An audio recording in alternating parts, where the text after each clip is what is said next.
Hey guys, back with another video. Just want to discuss one of my favorite books that I've read in the last 2 months. It's called The Gap in the Game by Benjamin Hardy and Dan Sullivan. Crazy book. The book runs around a main idea. Benjamin Hardy classifies people's thoughts or people's thought patterns into two ways: the gap mindset and the game mindset. The gap mindset is very common, in which someone imagines an ideal person. For example, I imagine an ideal me where I am, let's say I went to medical school and I'm studying 20 hours a day, I'm sleeping 4 hours, and anything less than that, I get angry with myself. So I'm imagining, that is an ideal person and I need to get there. If I fall short any less than that, I'm gonna start blaming myself.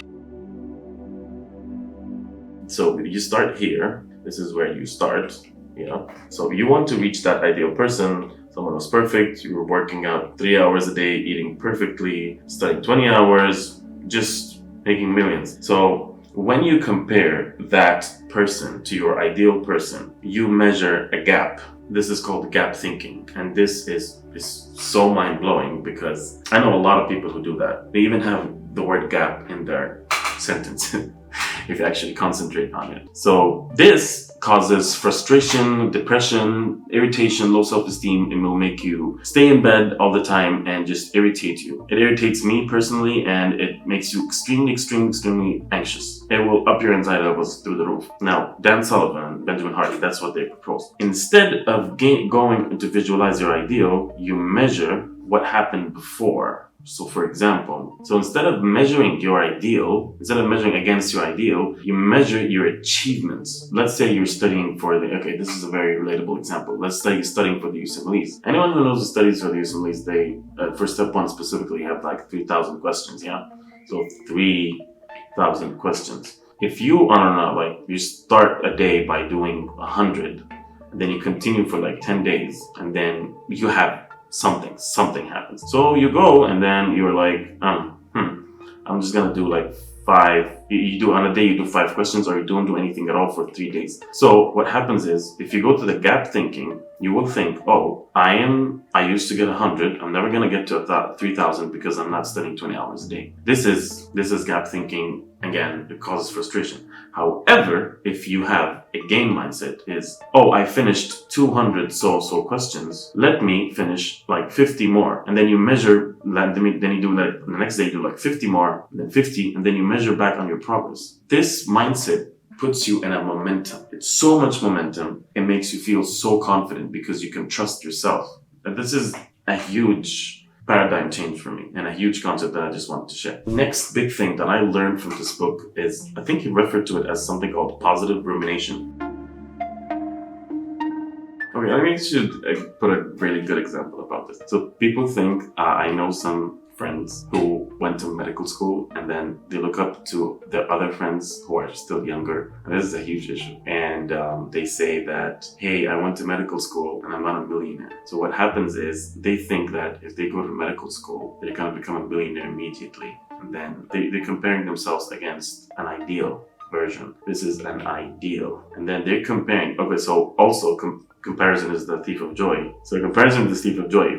Once you compare to someone, you're comparing you versus person X, for example. This person, let's say he succeeded in something and you succeeded in medical school, but let's say you gained weight or you became socially awkward. So if you compare yourself to an X, you're automatically comparing yourself to an ideal, and you're not measuring your own progress. Just mind you that X could have the same gap mindset and he's comparing himself to someone else. So if you're both in a gap mindset, you'll both feel like a failure. And it doesn't matter who's more successful. However, very important thing that I wanted to share was X person has X goals. X goals, they will try to achieve it. Maybe they get successful, maybe not. But in this case, they're successful. So you're trying to compare yourself to them. So Y person, which is you, me, or you will not achieve X's goals. And X will not achieve your goals. Now this hit me so bad, I'm like,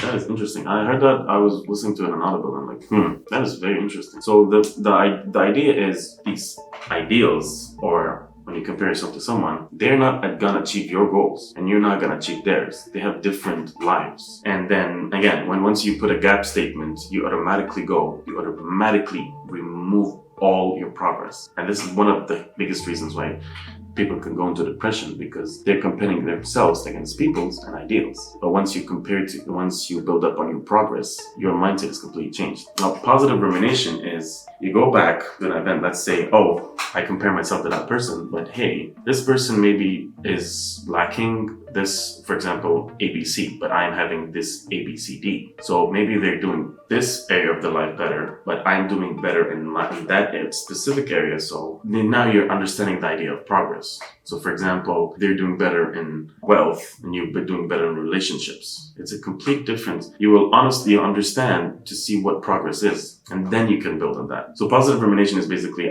identifying gap thinking and changing it into gain mindset. Complete game changer.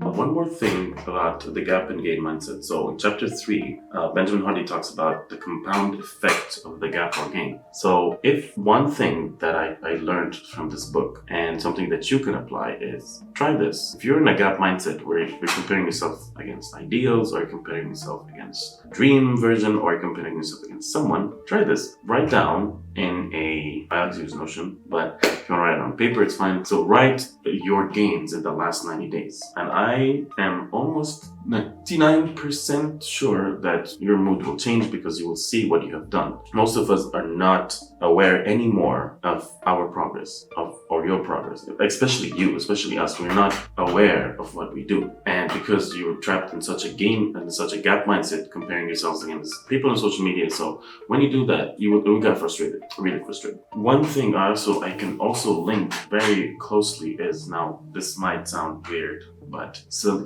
multiple studies are linking social media services to depression. Like in this article, for example, online social networking, in cyber psychology, behavior, social sciences. I'm gonna show it here. And in this, the association between social media use and depressive symptoms in Riyadh, Saudi Arabia is showing severe depression, negative experiences. This article in Surius in 2020, it's a systematic review, so kind of find the evidence. Now, I think I might not be right, but the thing is, if you go to social media with the mindset that you're comparing yourself to ideals, this could be very much the reason. And this happened because I came across this conclusion because I noticed people going on vacation, for example, and then my friends coming to me and saying, hey, why don't we go to vacation? These people went to this place. It's a comparison mindset. So I just really wanted to share this, and let me know what you think, guys, of this book. I really love this book. It's a complete game changer for me. And if you want me to review more books, let me know, and like and subscribe to this channel.